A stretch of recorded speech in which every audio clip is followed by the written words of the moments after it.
Hey friends, thanks for joining in on this video. What is ultimately going to be shooting my 1860 Army Richards Type 2 conversion with an 8-inch barrel 44 special. I'm to the point now where I really want to see how this groups. Okay, I have 3 bullets that I'm going to be testing. And before I get to all of that, I want to give a huge thanks to my friend Broken Feather, William, for all of his tutorial and his aid that he's helped me along the way, and for also purchasing me the 51st edition of the Lyman Reloading Handbook.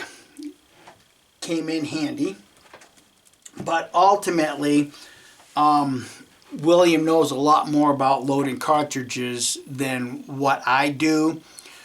And let me qualify this. Years ago, I used to reload the Colt 45 because that was the only cartridge gun that I owned. Then that all went by the wayside and I got more heavily into shooting black powder. And it wasn't until we had an issue with a neighbor down here about 6-7 years now that my wife said we need to get some real guns. And what we purchased was a few guns that shot 9mm and 380, and that's when I got back into reloading. Okay, since then the neighbor's gone, the property's been sold, and he's spending some quiet, peaceful time in an Albuquerque jail just simply because he got popped. He got caught and arrested and sentenced to a lengthy prison cell for pistol whipping a convenience store clerk. There we go. So those worries are gone.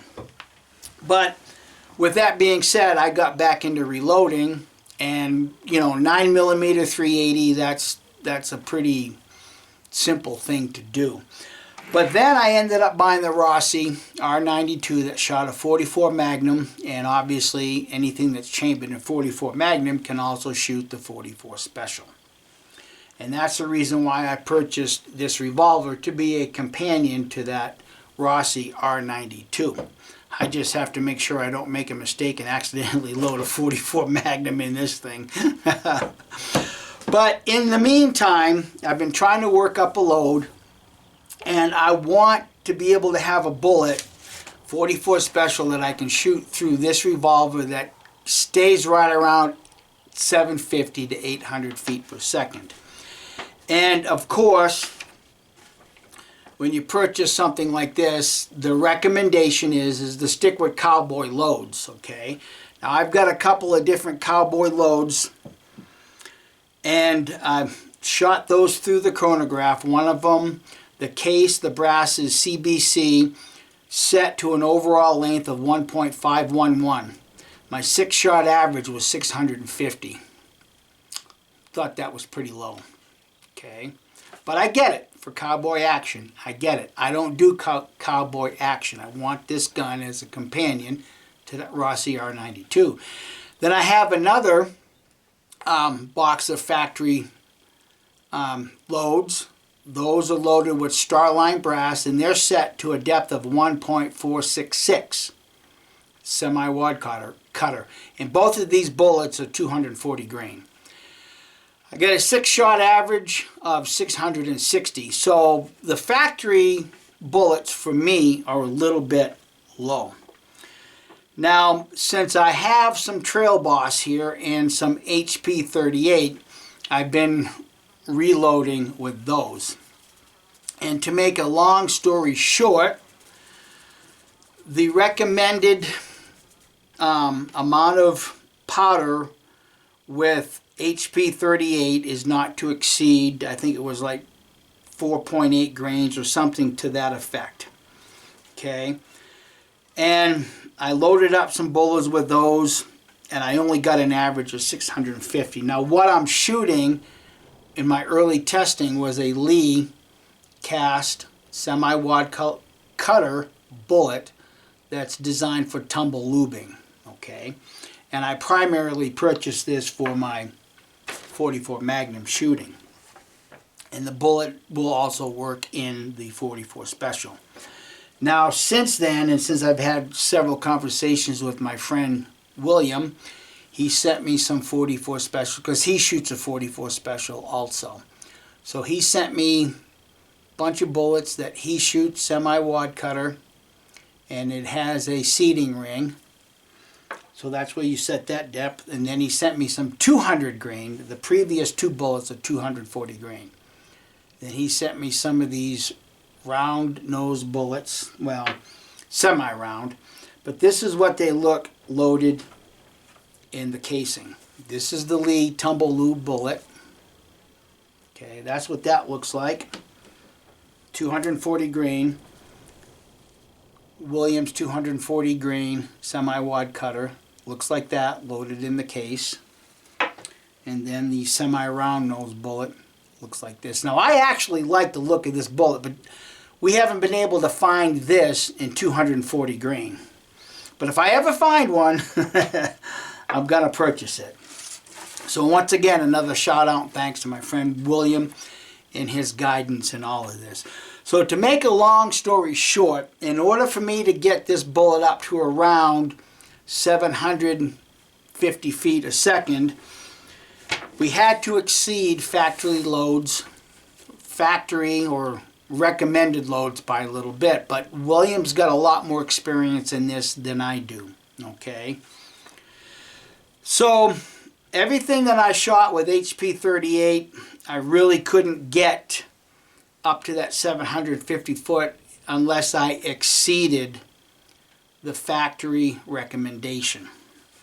Okay, but in the meantime, I got some Winchester 231. Thank you once again, William, for that, and I was able to accept his guidance and bump the powder charge up to 5.5 grains. Okay, now the recommended for 44 special is 5.2, so we're only talking 3 more grains, and both of us felt those extra 3 grains is not going to hurt this revolver. So with my Tumble Lube bullet, 5.5 grains of Winchester 231, I was able to get this gun to shoot up to 725 feet a second. Okay, with a spread of 50. Standard deviation of 19. So then, let me see here. I'm going to kind of skip down a little bit. Okay, now with the bullet that William sent me, with 5.5 grains of Winchester 231, was able to get a 6-shot average of 752 with a spread of 30. My bullet, right here, this is what I designate as my bullet, with the Winchester 231, 5.5 grains, 730 feet per second. Once again, these are 240 grain bullets. Then, in the meantime, William sent me the 200 grain bullet, thinking that we could get those velocities up a little bit more. But we bumped the grain charges back down to 5 grains. So 5 grains of Winchester 231 with this 200 grain bullet, okay, 6-shot average was 624, so I lost some feet per second with a lighter bullet. Trail Boss, same bullet, 5 grains, still 671. So that's telling me that this revolver likes a 240 grain bullet with the 5.5 grains of powder, whether that be the Winchester 231 or the Trail Boss. Okay. Now, a word of caution, and I had to be cautious about this also. When you get a loading manual or you go to some stuff on YouTube, they'll suggest that Hodgdon HP 38 and Winchester 231 are identical powders.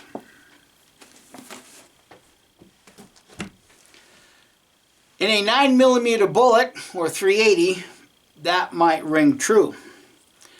But when you have a much longer case, like in a 44 Special or 44 Magnum, of course in the 44 Magnum you wouldn't want to shoot that anyways. But in a 44 Special case, HP 38 is a case sensitive bullet, as opposed to the Winchester 231. And what I mean by that is when you're pointing a gun down and you have 4.6 grains of HP 38, that powder will go to the front of the case. Okay, so if this was loaded up with HP 38, that powder would gravitate towards right here. In a long case, that's a long jump from the primer to the powder charge. And it was my experience for the first time ever in reloading anything that I got squibs. I ended up with 2 squibs. Now, the Winchester 231 is not a case sensitive bullet, so I'm given to understand. Don't take my word for it. You do your own thing, because when it comes to stuff like this, there's a huge liability, okay? But taking the same Winchester 231, the same grain charge, and aiming it down through my chronograph to get these numbers, I had no issues with a squib. So bear that in mind, okay? When people talk about certain powders being case sensitive, what they're talking about is when you're shooting down, that powder gravitates to the bottom of the bullet. It's a long jump from the primer to the powder charge, and you may not get good, powerful ignitions, and you end up with a squib. And be honest with you, those 2 squibs were with my bullet. Okay? So just bear that in mind as I talk about this. So now that I guess I've got all of this out of the way, let's go on and head on out and do some shooting. It is breezy out there, but since I'm not using the chronograph and I don't need to do any talking because I've given you all the preliminary stuff right now, we'll just get out, do the shooting, record where these bullets are impacting, and then we'll probably just come back in and we'll wrap things up. Okay, I will be shooting my Lee Cast Tumble Lube bullet first. I'm going to keep the camera focused on the target just simply because I want to see where these impact. And also I'm shooting 5.5 grains of Trail Boss in all of these cartridges. And I'm also at 20 yards.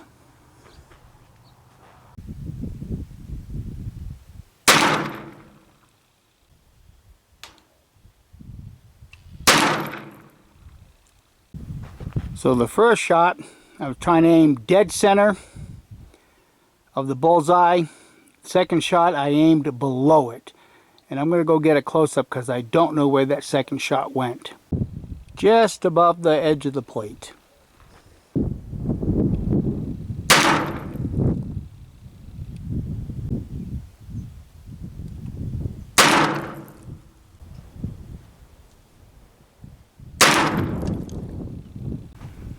Well, I can see I need to widen the V-notch, and I can see everything is pulling to the right. But right now, you can see that bullet hit just the outer edge of the bullseye, and I am shooting. The size of the bullseye is 2 7/8 of an inch large, and I'm actually aiming. My point of aim is right at the top of the railroad tie.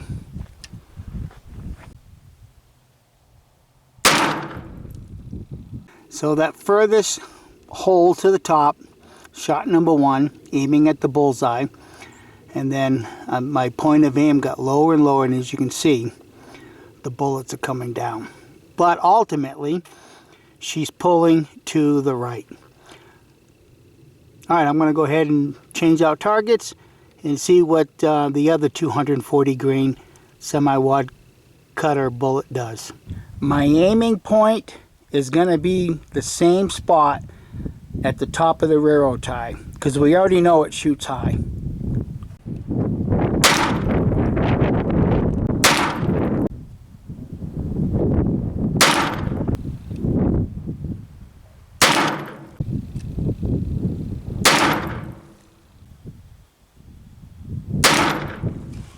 So there's the target. I got 5 on paper, and I got one just a little to the right that just cut the edge of the paper. But that's that 240 grain semi-wad cutter bullet that Williams sent me. And obviously I got to do some work on the sights. I'm having a hard time picking up the front sight because the rear sight is so damn narrow. But not looking half bad for just first time putting this on paper, figuring out where she really shoots. Okay, now let's shoot that 200 grain bullet and see what it does. This time I'm going to aim at the bullseye, and we'll just see how much of an adjustment I need to make with the 200 grain bullet.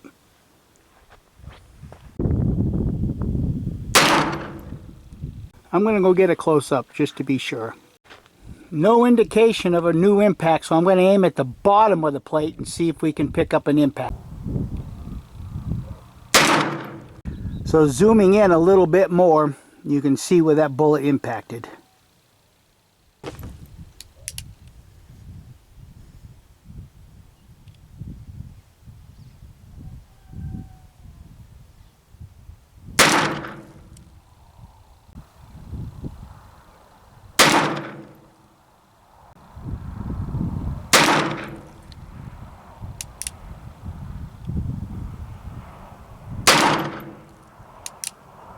So there's 1, 2, 3, 4, 5.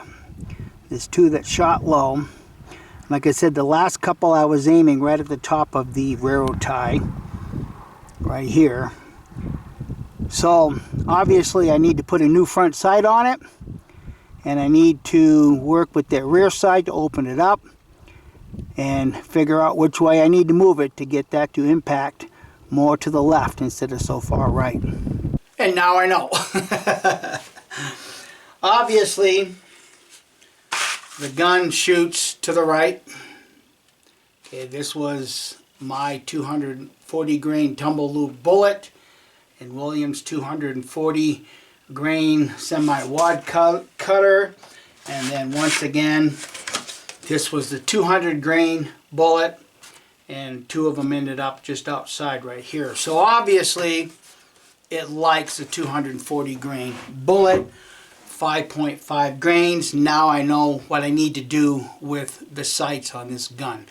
Make a new front sight, and then open up that back sight to which side I need to open up to move the bullet to impact more to the center. So anyhow, I want to thank everybody for watching. This was fun for me, and like I said, now I know. So if you gleaned anything from this, I hope you give it a thumbs up, share it with your bestest of buds, and I'm going to think about what I want to do with this. And I know originally when I said removing the front sight and building a tall one, somebody left a comment, don't do that. Why? I want this gun to hit at the point of impact. I don't want to be sitting out there. Let's see, I need to be about 12 inches low, a little bit more to the left. No. I want to be able to pick up my gun, look at the V-notch, pick up that front sight, and be dead on. That's what I need to be. So, we'll catch you next time around. Bye.